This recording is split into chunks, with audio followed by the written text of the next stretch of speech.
Bienvenidos. Welcome. This is Learning with Lobos. I'm Paloma. I'm Loni, and we are education consultants with Early Childhood Services Center. And this is a UNM podcast for early childhood. This is Season 1, Episode 4 on music and movement.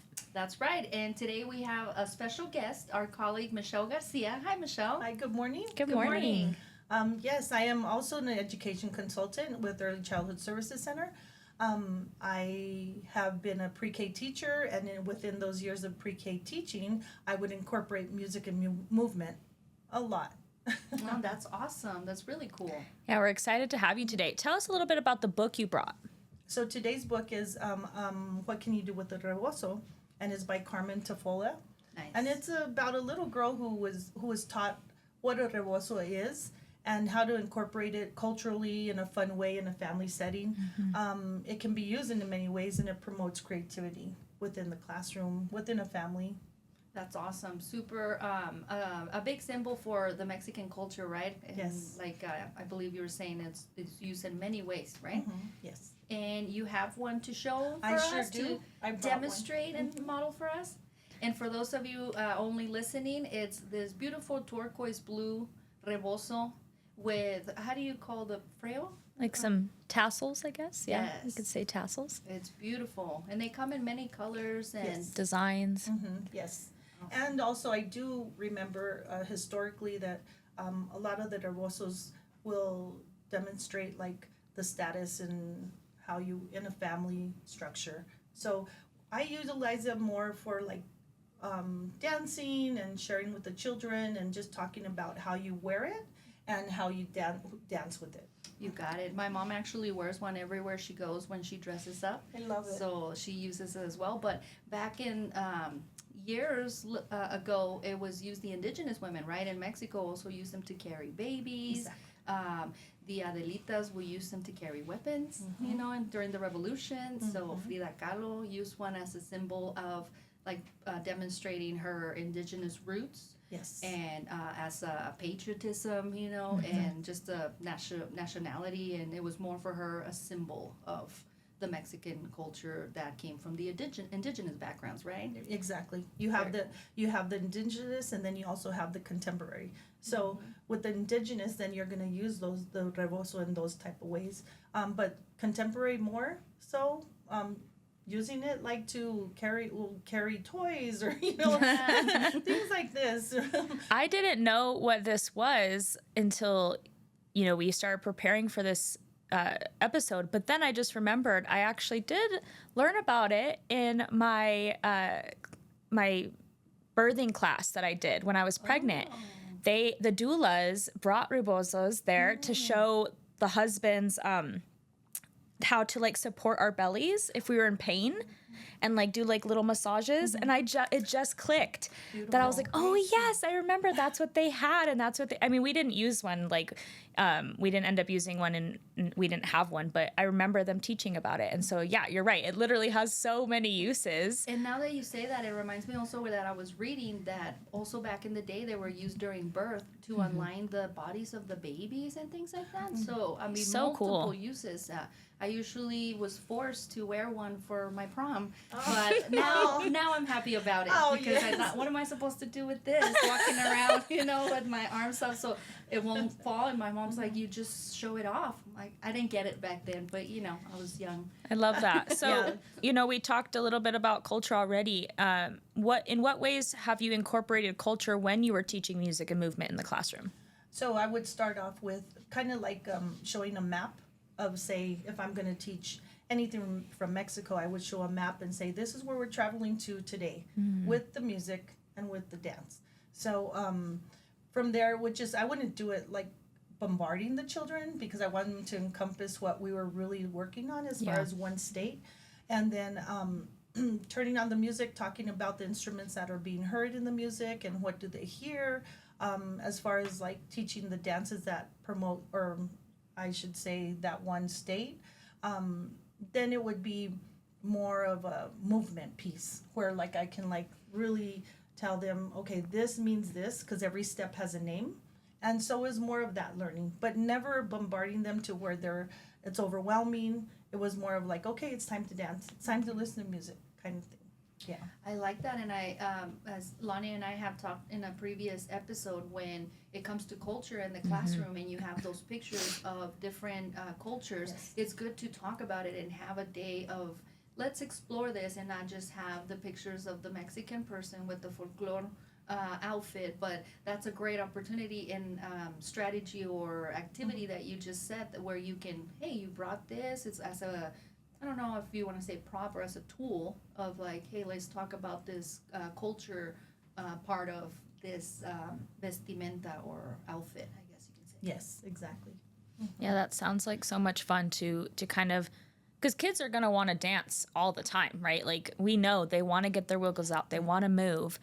But what a good opportunity to incorporate culture when you can, because it really gives it a learning outcome. It gives it such a benefit to the kids to then, more than just physically moving. Right. It gives them something to look at, something to like really think about.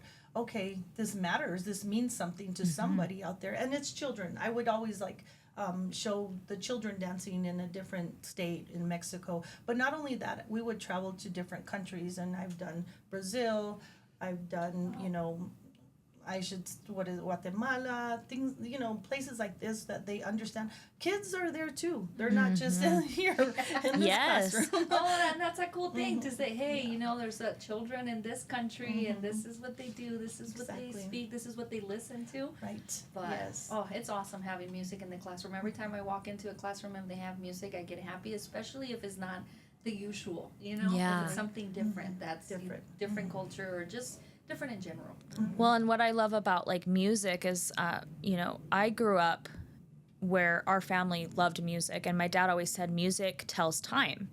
So you hear a song, That's beautiful. and you're like, I remember when this came out, or when I used to hear it, or my childhood, or this was at our wedding, or this is what my grandparents danced to. It tells time. And it also tells of your family and your culture and your traditions. Right. It can do so much more than just make you feel good. And dancing for certain cultures does the same, right? Like for my culture, I didn't really, like dancing's not really a part of our family, but music is. And when you combine the two and teach children that there's so much more to it, to both of them, it's really powerful. It is. Yeah, music is so powerful. I love music, and I love having it around. But you're right, and I didn't think about that. Music and dance is a big thing in my family, but my family don't really dance. But I love dancing, and I remember when my brother got married for Christmas, I just started dancing and singing, and my sister-in-law was just looking at me like, "Is this normal?" Like she was asking my mom and my brother, "Is this normal that she's just there dancing and singing by herself?" I'm like, yeah. Kids don't feel shame when dancing, right? Like I remember when I was in the classroom, kids just would do the craziest dance moves, and they just felt like no one in the world was watching, and they didn't care. And I was like that as a kid. Eventually, I started to get more shy and reserved, right? But originally, as a kid, I'd always be putting on a show. And so I think that there's something to dance and movement and music that creates, self-confidence. Michelle, what would you say about that? I definitely believe in that wholeheartedly. And I'd say I'll take it back to where I was young and I was that shy kid. I wasn't the one that said, "I have the answer, teacher." I was Michelle. So I would just wait and just listen. I was like you. I was like, hopefully someone answers that question. Right. And so I was put into dance lessons when I was about 7, and started off with jazz and tap and then baton, things like this. And I started feeling like, hey, I belong here. Kind of like, I'm responsible for showing up. And then as I grew older, then that responsibility became like I'm part of a team. And so then that self-esteem, that self-confidence, teamwork and being reliable, because when you have the big word choreography, which is a big word in pre-K, choreography would be you're counting on me to be there so that I'm making that formation. Another word. So all these vocabulary words I would use within the classroom because it mattered. It mattered to what I was trying to portray to the children. So that in itself, when I was like saying, okay, I noticed that my one student was kind of shy, didn't want to participate. I'd say, okay, what do you think you could do? What do you feel like you want to do with the music or with us dancing? And even if it was just tapping or shaking a maraca or whatever it could be, that was fine with them. So I don't push anybody because I wasn't pushed. I was gradually shown to where I felt comfortable. So not every child actually wants to be out there and be vulnerable in that way, and that's okay, right? And we're talking about how to be inclusive, giving them a job. Like, do you want to press play on for the music? Do you want to be able to pick the songs? Do you want to be able to help me, put the CD in or put it onto the computer? Or like if you're making it a game, we're playing freeze dance, you can be the one that pauses it, or you can be the one that, like you said, has an instrument in the back and things like that. So that way everyone feels included, even if you don't want to be that kid that's up there in front just kind of enjoying it. So that's awesome. Yeah, and then also maybe they take a little bit of time to see and watch and just be observing, and then they'll decide to join in. So it's also that opportunity to like, hey, I see some of my classmates here having a good time, and maybe encourages you to do it. But I love that connectivity to self-esteem, to all the things that you mentioned. That's beautiful. It does. And then in the classroom, there's always that graduation performance, right? That they add something, you're right. To it. So I know. cool. We did it. Yeah. That's so funny. I mean, even learning not only the whole stage manager type stuff in the background and stuff like that, but there's also math, like I had mentioned one other time before, math and sequential awareness, this comes next, and things like spatial awareness, your body and time and space. That's true. Balance. Oh my gosh, like there's so much we learn with music. I would even throw in there kind of like we take care of our bodies physically, so let's do exercise. Health definitely. So it's so much from one thing, one dance or one instrument. You could grow from there and do so much. Yeah. That's beautiful. Yes. Yeah. Even like teamwork too, because some type of dancing is solo, some type of dancing's with a partner or in a group. And, it's awesome because there's just so much you can do with both music and movement. Yeah. It's kind of like this long list of opportunities. And, I remember when I was a preschool teacher, we did a dance unit. And it was only because it was the fall time, and the kids, for some reason, were very interested in like a ball, and they wanted to have a winter ball in December as it came up. And they were like, we need to learn all these, different dances so that we're prepared for the ball. And they were so into it. We ended up learning ballet, Irish dancing. We learned about an African dance because of a student's parents that were from there. We learned, free dance, just fun, different stuff, partner dancing. And they wanted to get dressed up. They all came in like ball gowns and suits, the kids, with their parents, and they wanted a red carpet. Oh, wow. And they wanted to be announced like it was like this whole thing. Wow. Yeah, we decorated the whole courtyard, and they all danced, and I dressed up in a Cinderella dress, and it was so much fun. And it was all because they just told us, they were like, we want to do this. We want to learn dances, and we want to have a ball. And I was like, this is great. I love it. Yeah. What an experience that you'll never forget, right? That you will remember. I remember when my teacher did this. And when you walked down the red carpet. Yeah. How cool. How cool is that? You could add on so many different details to that bigger performance, I do know that when we would, teach folklorico, especially folklorico, because that is my passion. So I would always try to like incorporate it somehow. But also learning Spanish, even if it's with a song, even if it's just talking about it. You're learning a new language. Another one. Oh, you keep adding all these. I know. Yeah. So I didn't think about that part. Yeah. There's a lot of people that can, and just, I remember I used to sing songs in English. I had no idea what they were saying, but same, I know people sing Selena songs and sing songs that. I sing, Selena, that's true. A lot of people know how to sing in other languages, but they don't even always understand. Like, I don't even understand when I'm singing Selena. Selena. But I've been singing to her music since I was like 3 years old. I had a Selena birthday cake. I've loved her. Didn't know what her songs were about, but I just loved it. It made me feel good. Right? Yes. Because music is about how you feel. Right. It is really just about how you feel more than anything. And dancing is music's best friend because you're reacting to the way the music's making you feel. And I was going to say, you're working on your pronunciation. Yeah. You know? Right. Even if you don't understand what you're saying. But Yeah.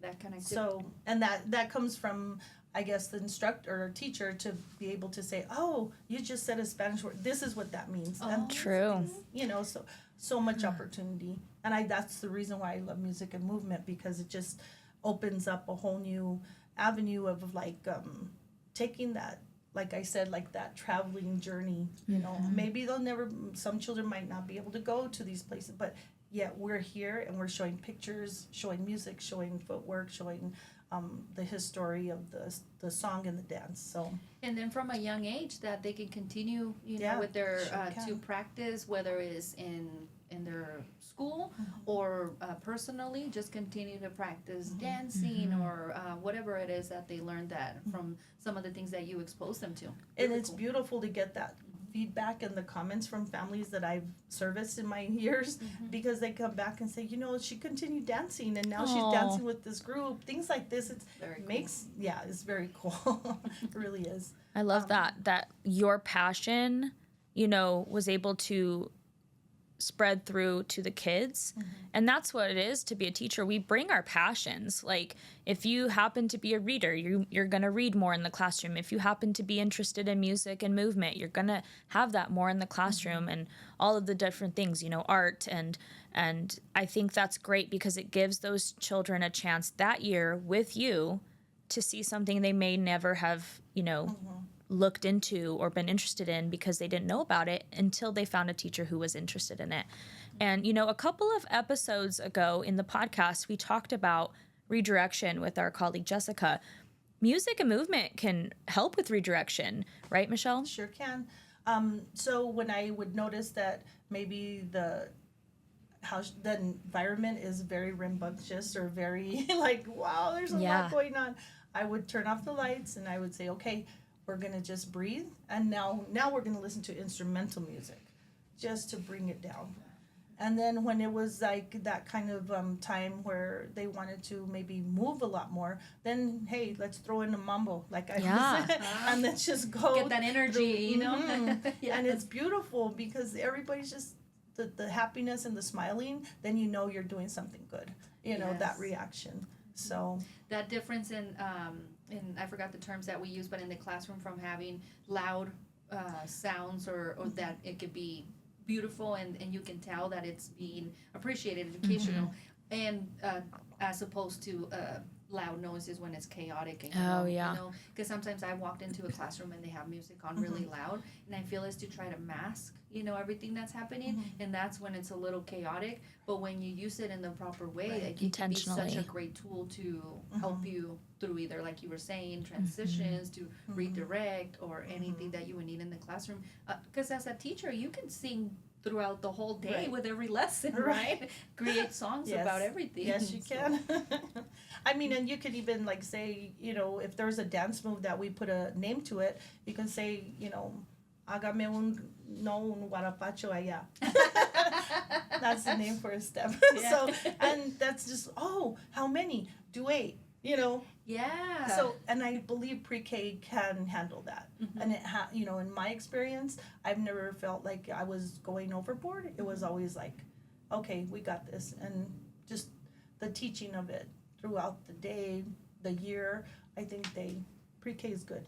And I think it's also a good thing to take it from at a young age, because what happens a lot in schools, the first department that gets cut, especially in public schools, agreed. it's Art the and music. Yeah, art and music, and it's such an important program that, programs to have available. So also it makes it easy for, not easy, but it gives more to the children to advocate, to maybe like, hey, we need this program here, as opposed to, well, I don't care about dancing, I don't care about music, it's okay. But when you already have it in you as a child, and like you said, you start in preschool, then maybe you're like, hey, we need to have the music class, I totally agree with that. And I think too, you're saying what preschool kids are capable of learning and doing, and that just means that for infants and toddlers, we need to expose them to as much as we can so that they are more likely to have those benefits at the preschool age, right? Like,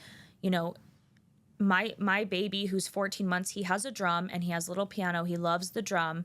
We play music, we sing to him. He just started like reacting to music and kind of bouncing. That's his version of dancing right now, and like clapping.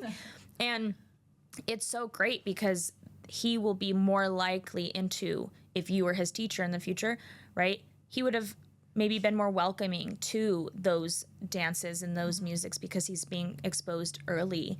And there's so much benefit to kind of trying to open those doors as early as we can so that they're able to learn math and directions and spatial awareness and all these things we're talking about, self-confidence, at the preschool age. Exactly. Yes. Very true. Very true. I'll go back into a memory that I remember when I worked at it was a 90-10 school, so 90% was Spanish, 10 was English. And so the principal there was very welcoming into wanting folklorico or any type of dance from wherever. She just loved the arts. And so I remember that there's a state in Mexico called Veracruz, and they do La Rama, which is like children go to house with the branch, and they decorate it with balloons and ribbon, whatever they can find, and it's just a branch. It's called La Rama, and you go from house to house just singing like the little verses to say what they're there for. So the children in that year, we went to every single classroom and sang the verse. That's how special. Cool. That just like, wow, it wowed me into tears. I said, they really did it. They really enjoyed that, learning from the beginning to the end, and an outcome. There's an outcome. And very cool. Even as a Mexican, just learning about Veracruz, a different state that's a lot farther than where my state is from, and that's where Salma Hayek is, by the way. Very true. That's Very so true. cool to learn all that other stuff from because there's so much. It's not just there's one culture and we all do the same. Right. Although I did dance folklore when I was a kid, but I wish you would have been my teacher would have been more like you, because it felt more like a obligation. Like you have to, Yeah. And I wasn't a big fan of it. Now I wish I would have appreciated it more. And I mean, it matters, how you're teaching, like you said, the patience that you had, and more of, I'm not going to make you, this is what it is, and you can try. So that's really cool. Very awesome. Yeah. And just bringing in like guest artists, guest musicians to play the music live. Yeah. I mean, Family members who might know an instrument could come in and volunteer. That's true. Bringing in someone to play the guitar. I walked into a classroom and the teacher was playing the guitar and singing. I was like, oh my gosh, it's so cool. It's so amazing. Right. It is. I think I wouldn't change a thing from being in the arts and continuing with that. If I can share whatever I've learned throughout my years of life, it's now with the children, because what I have here of different dances and things like, it's going to go with me if I don't share it. Yes. So that's want to leave that behind. Exactly. I do. For sure. That's so true. And I think that it's always been obvious that like music and movement can connect to culture, but I feel like this was such an amazing perspective today, is because as a teacher, I just always saw it more as like, kids need to move. So it's like helping behaviors, it's helping redirection, and it's fun, and it helps within the school day, within the routine of the day. But less so did I think about the benefit to tie it with culture, to tie it with families and traditions, and to open that window, right, of there's other cultures out there. They all do different things. country dancing, line dancing, the waltz. It tells time. There's dances from a long time ago. There's new dances, hip hop, and all these things. It's ever changing.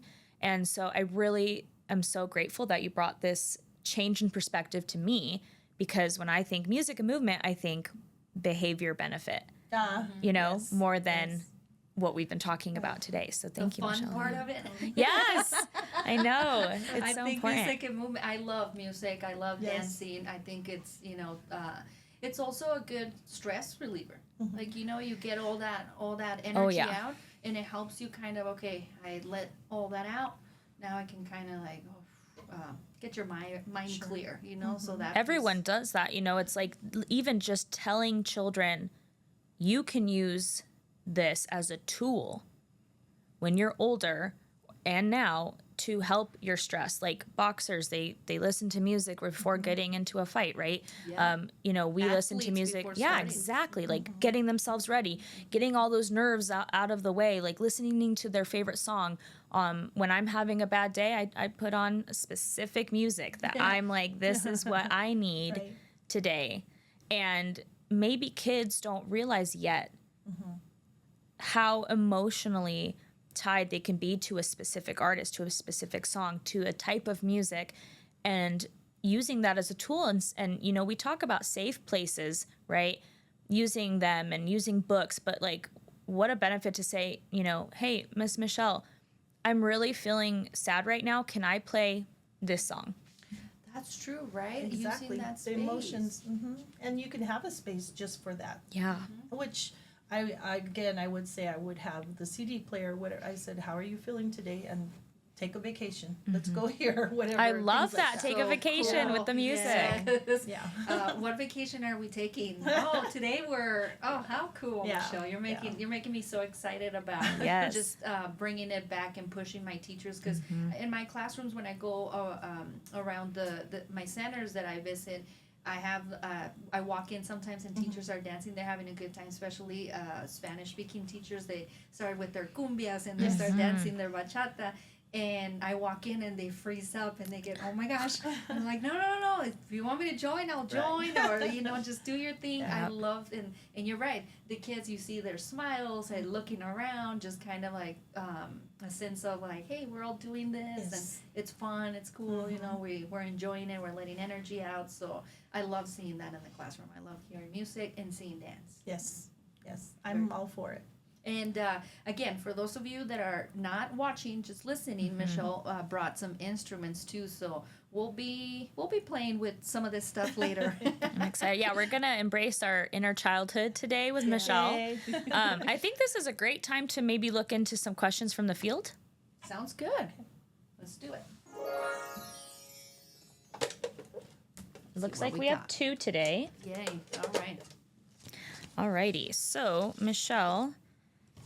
Miss Lopez is asking, I have a music area in my classroom, but my students never want to use it.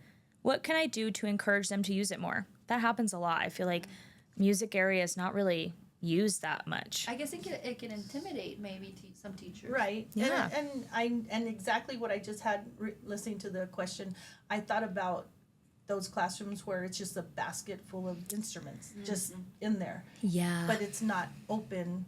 Right. For a visual, like, okay, I see this is this. How do you play this? What do you do with this? And then you explain. Okay, on the table here we have bongos, right? So this is where this is the type of music that's related to bongo, right? Things like that. Maracas. Should I play a little bit so people can hear? Yeah. Oh, nice. You've got rhythm. Paloma. You did not know. Hidden talent. But beautiful sounds that make you want to start. Yes. So yes, I believe that if you just don't put them in a basket or a bucket or whatever you have, I think if you just put them out with pictures and the name of the instrument, that helps a lot, and it just draws them to there. And also like having circle times where you're discussing these instruments, like, hey, this is a new set of bongos that we're adding to the classroom today. Does anyone know how to use them? Has anyone ever used them before? Have you ever heard them? Let's listen to them. Let's all pass them around and experience them. And then I'll go and put him in that space later today. And then maybe you're going to see more kids gravitate because you took the time to explain this new material and show them how to do it, make them excited about it, instead of just saying, well, we have a basket.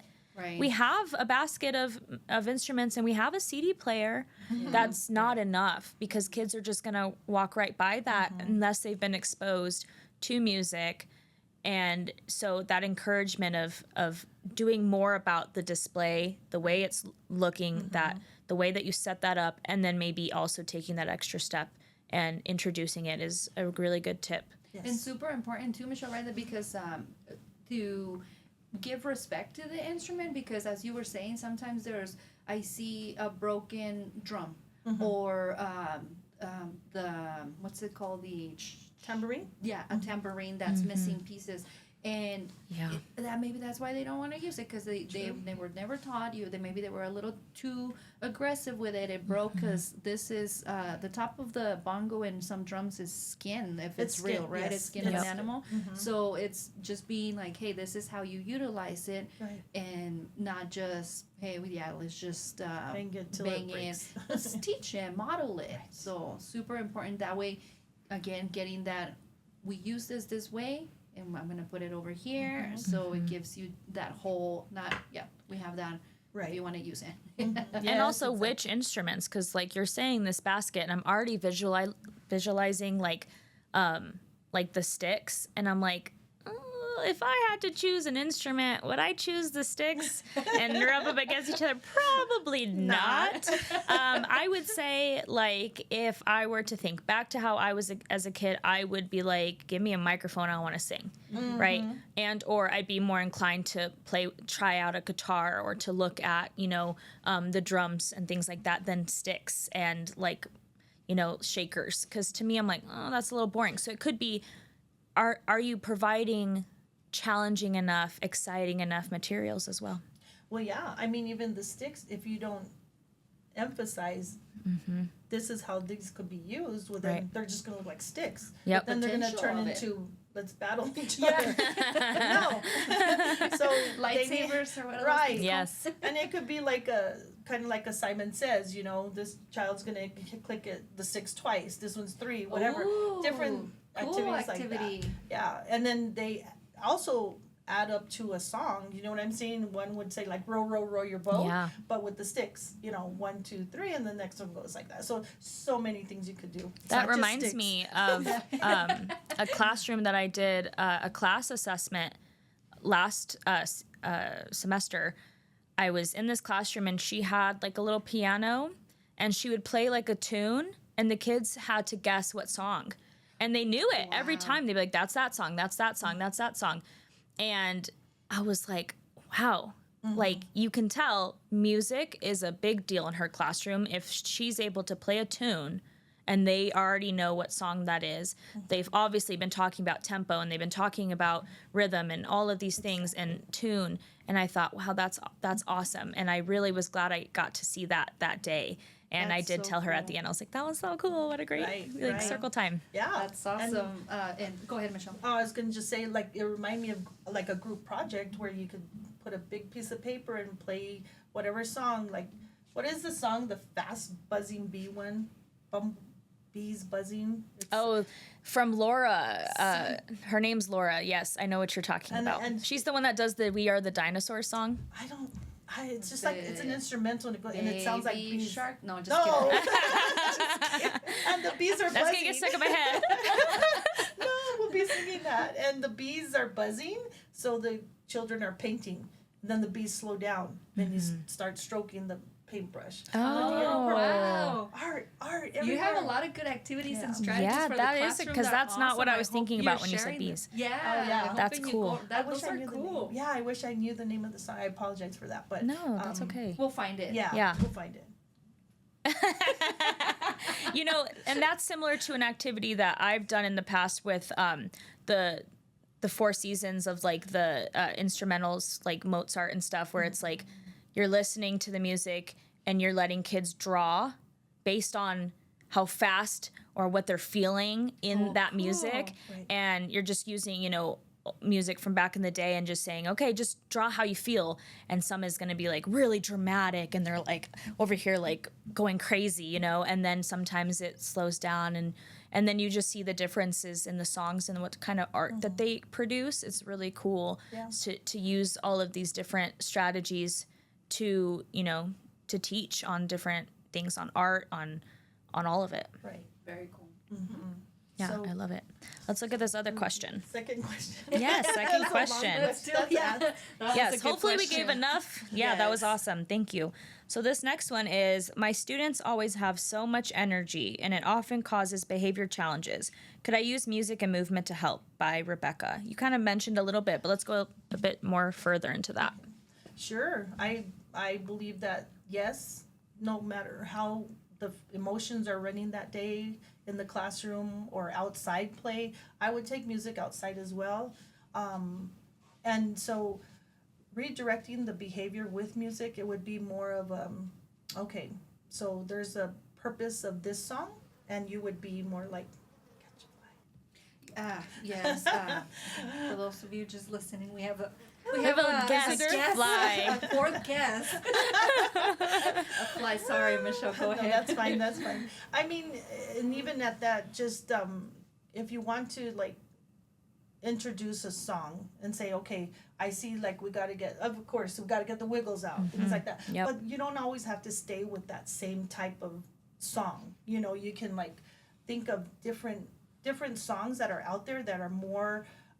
That they listen to in their cars when they're coming to school, whatever, you know, I'll say, what's your favorite song? You know, and then maybe we could go through the week. Okay, we're going to play this favorite song when we see that maybe you're not really wanting to focus where you're at in one area. Yeah. And then cool. I would also, honestly, I would just like dim the lights and then I'd say, okay, this is how we're going to clean up right now. Not fast. We're going to clean up slow. Yeah. And we're going to take care of our classroom. And I'm taking care of you so that you don't get hurt. So let's just listen and then just do what we need to do. That's a good opportunity for some family involvement, right? Saying at the beginning of the year, share some songs you listen to at home so that we can make sure we're playing them in the classroom. Or, you know, what are some songs that your child listens to that makes them feel better, that helps them calm down? And then we can use that when they're having a hard time. Exactly. Yeah, and then they can feel more involved in that way and sharing the culture, sharing, you know, that family dynamic of like, well, we listen to this in the car, you know, or we listen to this at the house, or we go and we like to listen to live music all the time, and et cetera. Even that feeling of, oh, my mom listens to this, or at home we listen to that, and maybe that also has a reaction, right? But because my mom, we grew up listening to music. She loved opera. Opera, and classical music and pop music. She liked all kinds of genres, and I have all those songs stuck in my head. I sing them to my cat all the time because those are the songs my mom was listening to when I was growing up, and they stick. You know? And it sticks with you. I can think of the music that would play in my home, and growing up, my mom felt music was super important for us. So I took. Guitar lessons, piano lessons, harmonica lessons, flute lessons. Can't play any of these things. You know, I dabble with it, but I mean, just a little. I did write the jingle for our podcast, you know, so I'm okay, you know, but I'm not how I would want, and how you say, Loni, there's some people that can listen to something and they can play it and then let me just listen to it. Right. Oh, that's so impressive. Before it's too late, I definitely want to learn how to play the accordion. Yeah, I would love to learn how to play that. But it's just now, see, like we were saying, from the beginning, that was in me, and now music is super important to me. So I want to continue to, you know, just have that around, to feel good, to dance, to learn, to, you know, music in different languages. So, 100%. Music is so important. It's more than just, you know, listening and enjoying it for fun, you know, recreationally. Like you said, you remember what you grew up listening to. I grew up listening to Elvis. And now my son's middle name is Presley. Like, Elvis is such an important part of my life, but also reminds me of my bond with my father. So it's like, it helps you remember time. It helps you feel better. It helps you regulate. It helps you, learn all of these different academic, subjects as well. But then it also helps remind you of the bonds that you create with certain people. Right. I listened to this with my grandma. I did that dance with my grandpa. My mom and my dad always danced together. All these different things that you see. All those connections. All those connections. Memories. Yeah. It's like this is so multi-layered. Right. And it's kind of like I've always loved music and I've always known it, but just having this conversation, it's like reminding me about the importance of making sure it's a part of my kids' lives. Yes. A line I always remember from a song from Fiona Apple is she says she wants to be as high as the sky, as strong as music. And when she says that, when I heard that, I thought, wow, what a beautiful line, as strong as music, because that's very few things that are stronger than that can go across cultures and and regions and just it's so beautiful to be able to just like you said, even if you can't go, hey, let's listen to some stuff and travel take a vacation. In our love that. Literally, this is a great thing that I love that. Michelle. Yeah, I actually have a tattoo that says, "I need you like the flower needs the sun." Because that's how I feel about music. Like I need music. And another thing when we were saying about instruments, because we are recording at the toy library, we have so many instruments here that parents get a little bit more like, no. Oh, they get nervous. We have this huge drum, so cool. I put it on the floor when babies are here, and they love just kind of experimenting with it. But at one point we had a gong. And every time I took it out to show, of course, they were like, "No, thank you." Oh, the kids, their faces. Wow! Oh my gosh, how cool! And then the parents, why would you do that to me? But you can also, like you were saying, I think in a previous episode, Loni, if it's not necessarily a toy. It's something to learn with. So we use this, like in the classroom, I always told teachers, why don't you check out the gong, and when it's time for a transition, yes, and you use it, and then you explain where the gongs come from, and the culture of the it's, I believe, Chinese culture, right? But all that. So so much Japanese, yes. All those cultures, yes. Yeah, we've got rain sticks, and we've got singing bowls. That are used in yoga that create such a beautiful sound. And so there's so much you can do. And of course, you're going to influence your students based on the culture that you're coming from. And like you said, you were heavily influenced by your culture. And that opens just a little of the door so that if they're interested in other cultures, other vacations, in the classroom, they can. But it starts where the teacher, starts them off. And I think that's awesome. Yeah. Nice. Very cool. So, Michelle, do you think you could teach us a dance? Teach us something. I will. My pleasure. I will. I recently heard someone say that when they hang out, they tell the person, teach me something. And I thought, how cool, right? So, Michelle, teach us something. I'm like, we're here. We're talking about it. Right. It's so amazing. But now you got to actually teach us and put it to the test. Yeah. And this fly looks like she this wants fly to wants join to dance. Yeah, this fly is really interested in it. So let's go into our toy lending library, which we record at every single podcast episode, and we're gonna make some space so that you can teach us to dance. I'm excited. Nice. All right, let's dance. Thank you. So this is a dance from Yucatan. Okay. Okay, and it's called Mujeres que se pintan. Oh, women that put makeup on. Yes. Okay. So it's kind of like a flirty, fun dance. Oh, very simple. Nothing Do I hard. get to do this? This is what this is for. I'll give you a handkerchief. Next time. Okay. So all it is like, how should I say? Up, 1, 2, up, 1. Oh, 2 stomps. Stomp, stomp, up. Stomp, stomp, up. Stomp, stomp, up. And it goes with the music. When we hear the music, you'll feel it come together. And then you could go a little faster. 1, 2, 1, 2. And then with that, you start feeling your hips shake with the footwork. Yes. Okay. And then you want to shimmy at the same time. Okay. Got it? Yes. Oh, look at Paloma.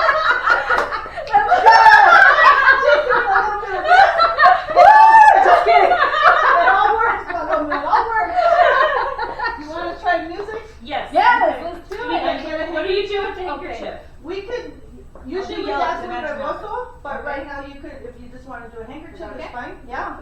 And you just fold it in, Beautiful handkerchief. just fold it however halfway. Okay. Yes, and then, So I don't hit Loni with it? yeah, and Got then this, you don't have to hold it like me, but. Okay, I'll hold Yeah. it like so. Okay, yes, and it's just, so when you're gonna go up, it goes to the back, to the side, back. You're in your right hand, right hand. Oh, okay. I'm a lefty, so I always think. Oh. Okay, so it's like this. So when you cross, back, front, cross, back. Like we have that fly around. One of the slides. Okay, you want music? Yes, let's do it. It's a little something. Okay, that's the intro. So you're walking around, talking. Yes. Okay, ready? 1, 2.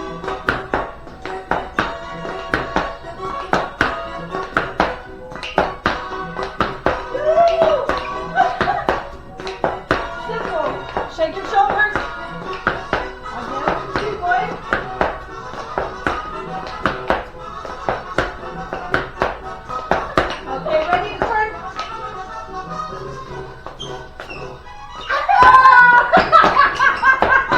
There you go! I added a little.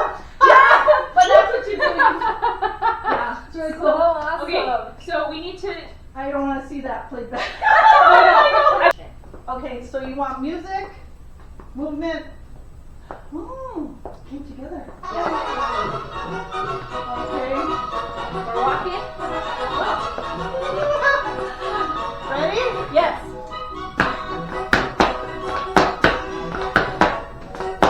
Shake your shoulders.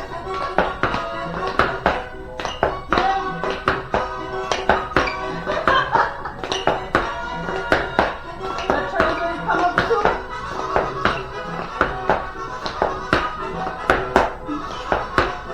Smile. Turn. 1, 2.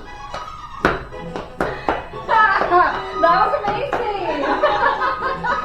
All right, so we'll see you next